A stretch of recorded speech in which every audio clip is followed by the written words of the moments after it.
Hello दोस्तों, स्वागत है आप लोग का और एक नई वीडियो में। तो दोस्तों ये ड्यूट स्कूटी है, ये स्टार्ट हो नहीं रहा है दोस्तों। इसका सेल्फ मरने से भी सेल्फ बैटरी डाउन है, देख सकते हो आप लोग।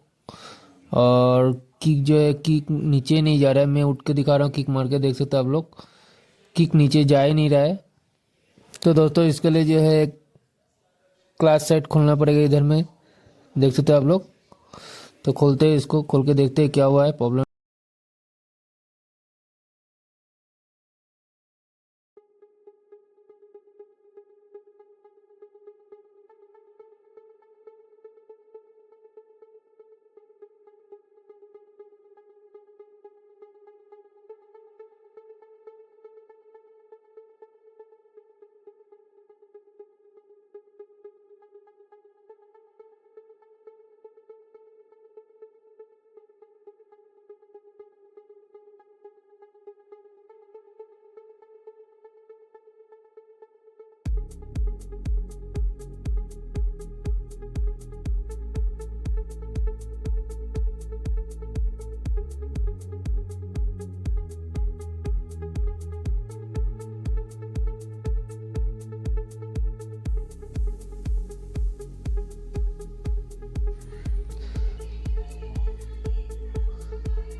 तो दोस्तों इसका जो इंजन घूम रहा है, देख सकते हो आप लोग। इसका इंजन जो है जाम हुआ नहीं है, तो इसका किक शाफ्ट में प्रॉब्लम होगा, फंस गया होगा, इसीलिए किक लॉक हो गया है, देख सकते हो आप लोग। तो यहाँ का जो है वेल्डिंग किया हुआ रहता है कंपनी से, वेल्डिंग जो है टूट चुका है, इसको वेल्डिंग कराना पड़ेगा।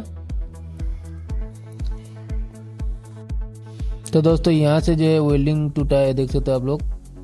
वेल्डिंग किया हुआ रहता है कंपनी से।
तो दोस्तों इसका जो है काम हो गया है, अभी दिखाते हैं आप लोग, किक मार के देख सकते हो आप लोग, किक जो है नीचे जा रहा है, स्टार्ट भी हो गया।